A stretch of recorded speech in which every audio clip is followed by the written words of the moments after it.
Hello, नमस्ते. कसे आहात सगळे? मस्त ना? मी पण एकदम छान आहे. आज आपण आपले सगळ्यांचा लाडका विषय घेऊया, ती म्हणजे अनएम्प्लॉयमेंट. आता ॲक्च्युअली अनएम्प्लॉयमेंट म्हणजे काय? बेकारी म्हणजे काय? खरंच बेकारी आहे का? का कोण बेकार आहे?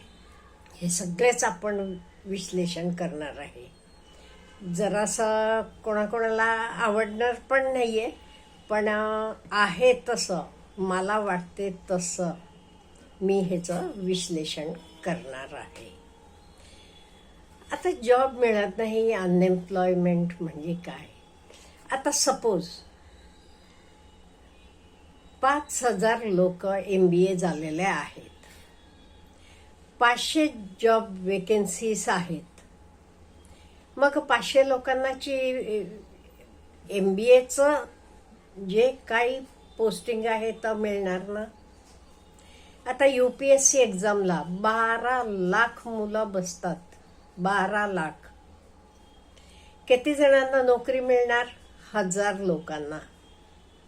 12 लाख मुलं तयारी करतात, बसतात. फक्त 1,000 मुलांना अपॉइंटमेंट मिळणार आहे. मग बाकीच्यांचं काय? मग आपण मला अमुक करायचं आहे, मला हेच मिळवायचं आहे, असं हट्ट धरून बसलं की चालेल का? आता मी विश्लेषण करताना इथे 2 प्रकारचे ग्रुप करणार आहे.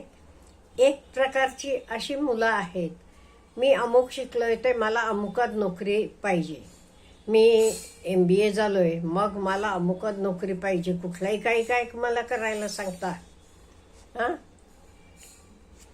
अशी म्हणणारी मुलं आहेत.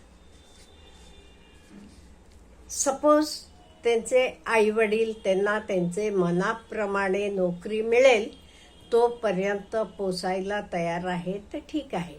पण तरी मी मुलांना सांगते, नुसतं बसू नका, काहीतरी नवीन स्किल्स मिळवा, काहीतरी नवीन शिकून घ्या, काहीतरी तुम्हाला पुढे उपयोगी पडणारे कोर्सेस करा. नुसतं बसू नका.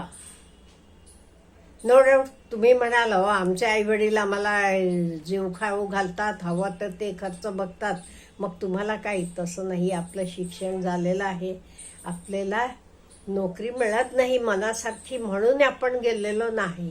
हा जरासा विचार करा आणि नोकरी मिळायला आणि सोपं जाण्यासाठी आणि काही कोर्सेस आहेत, काही शिकून घ्यायचं आहे, काही ट्रेनिंग करायचं आहे तर करून घ्या. आणि दुसरा ग्रुप आहे, शिक्षण झाले म्हणजे त्यांना नोकरी करायला पाहिजे, घर चालवायला पाहिजे, आईवडिलांची हालाकीची परिस्थिती असेल, ते जाऊन मिळवून आणलं नाही ते त्यांचं पोट पाणी चालणार नाही. आता हे अशी परिस्थिती असलेले मुलांनी, नाही मी MCOM झालाय, मला अमुकच नोकरी पाहिजे, मी ही कशी नोकरी करणार म्हणून बसला की चालते का हो? हां, उपाशी बसणार का? किंवा तुमचं सर्टिफिकेट तुम्हाला जेऊ खाऊ घालणार? हा विचार करा ना. तुमचं सर्टिफिकेट काही तुम्हाला जेऊ खाऊ घालणार नाही. अशा वेळी मिळेल ती नोकरी करायला पाहिजे. खाली बिलकुल बसायचं नाही, बिलकुल खाली बसायचं नाही.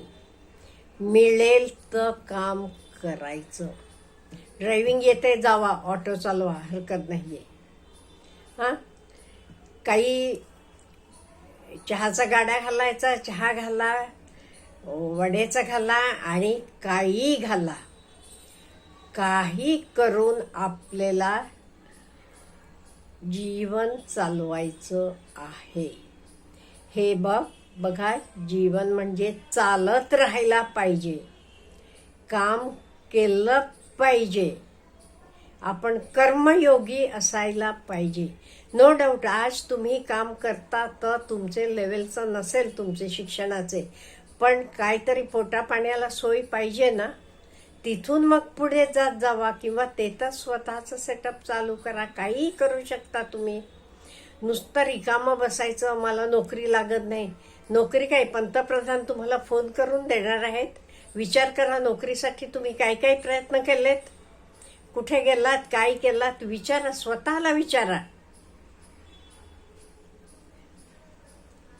त्यामुळे आपल्याला पाहिजे काही करायला पाहिजे, नाही ते माझं चालत नाही. पोटा पाण्याचं तर चालवायला पाहिजे ना. मग काही करा ना, भाजी विका, वडा विका, काही करा, पण रिकामं बसू नका. हे महत्वाचं आहे. म्हणजे मला काय सांगायचं आहे, ज्यांना नाही मनाप्रमाणे मिळालं नाही ते मी करणार नाही. आमचे आई वडील आम्हाला भरपूर सगळं बघायला तयार आहेत असं असलेले ठीक आहे, पण तुम्ही पण रिकामं बसायचं नाही. काही पुढचं कोर्स शिका, काही ट्रेनिंग करा, काही पुढचं नॉलेज मिळवा.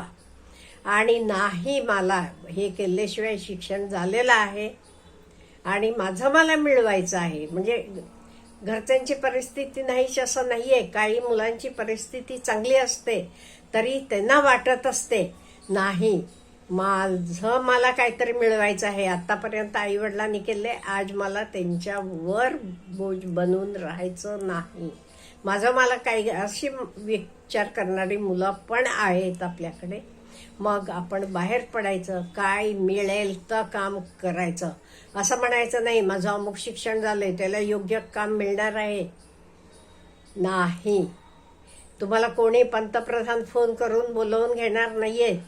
अमुक काम आहे, ही वेकेन्सी आहे, तुमचं तुम्ही करत बसायला पाहिजे. कुठे वेकेन्सी आहे, काय भरायचं आहे, कुठे आहे, तोपर्यंत काय करायचं आहे, तुमचे आवडीचं काम काहीही करा, काहीही करा. ड्रायव्हिंग करा, भाजी विका. आणि आत्ता तरी बाळांनो किती सोपं आहे. तुम्ही खरं लक्की आहात. घरात बसून तुम्ही ऑनलाईन काही करून पैसे मिळवू शकता. बाहेर जायची सुद्धा गरज नाहीये. तुमच्याकडे एवढा तर एक फोन असला की झाला, तुम्ही घरी बसून पैसे कमवू शकता. आणि कमवतात कितीतरी लोक बघा. शिक्षण नसेल, काही लोक 5वी 6वी शिकलेले आहेत. ऑनलाईन तर काही यूट्यूब असेल, इन्स्टा असेल, फेसबुक असेल, कशावर नाही, किंवा ऑनलाईन आणि काही कामं काही करून बघा किती करोडोनी मिळवणारी लोक आहेत.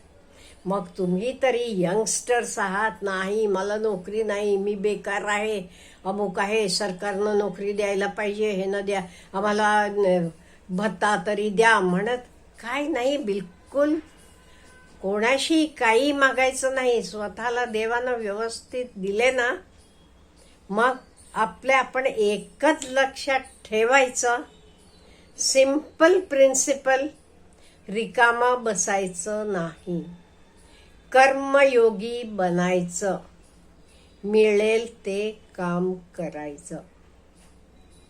ते तुम्ही काय प्रिन्सिपल्स वापरायला पाहिजे ते पण मी सांगते. पहिलं कर्मयोगी बनायचं, रिकामं बसायचं नाही. कुठलंही काम कमीचं नाही, कुठलंही काम जास्तीचं नाही. काम करत राहायचं, मिळेल ते काम. आणि तर करत असताना तुम्हाला एकाच आशा असेल, अपेक्षा असेल, UPSC करायचं आहे, MPSC, किती काळ, वर्ष 2 वर्ष ठीक आहे, फुल टाइम बघा, झालं नाही ना, मग कुठेपर्यंत करत बसणार. काहीतरी पैसे मिळवायचं आधी मार्ग शोधा, मग बाकी वेळेला रिव्हिजन करत बसा, परीक्षेला बसा, हरकत नाही. किती अटेम्प्ट अवेलेबल आहेत तेवढे वेळेला बसा. तोपर्यंत झालं की झालं, नाही ते तुम्ही चालू केलेला व्यवसाय तुम्हाला आहे. त्यामुळे बिलकुल रिकामं बसायचं नाही. पहिली गोष्ट, काय तर काम करत राहायचं. तर काम करत राहतानाच आणि पुढे जायची तयारी करायची आणि पुढे जाता तुम्ही आणि कर्मयोगी बनून बसायचं. आणि एक लक्षात ठेवा, अशा वेळी सगळी तुम्हाला बोलणारी असतात, नावं ठेवणारी असतात. कित्येक वेळेला घरातले लोक सुद्धा तुम्हाला काम नाही, रिकामं बसलाय म्हटल्यावर आजूबाजूचे बाकी लोक तर बोलतातच, तुमचे घरातले लोक सुद्धा तुम्हाला बोलतील. अशा वेळी एक लक्षात ठेवा, कोणाचे तोंडाला लागायचं नाही, बोलायचं नाही, एक शब्द बोलायचं नाही. काय करायचं तर आपण काम करून दाखवायचं. हे बघा, चालत राहायला पाहिजे. चालत राहणं हेच जीवन आहे. त्यामुळे मला काही नोकरी नाही, मी बेकार आहे, काय करू, गप्प बसू नका. आधी बाहेर पडा, मिळेल तर काम करा. तिथून आणि पुढचं काम मिळते का शोधत राहावा, आणि नक्की मिळणार आहे. कोणी तसंच राहत नाहीये. त्यामुळे आधी काहीतरी काम करायला लागायचं, कर्मयोगी बनायचं. आणि हे सगळं करताना आपण कायम नवीन नवीन काहीतरी शिकत राहायचं. एवढं केलात का नाही, तुम्हाला काही प्रॉब्लेम येणार नाही. एक ना एक दिवस तुम्हाला हवं असलेलं यश तुम्हाला मिळून जाईल. अच्छा, ऑल द बेस्ट.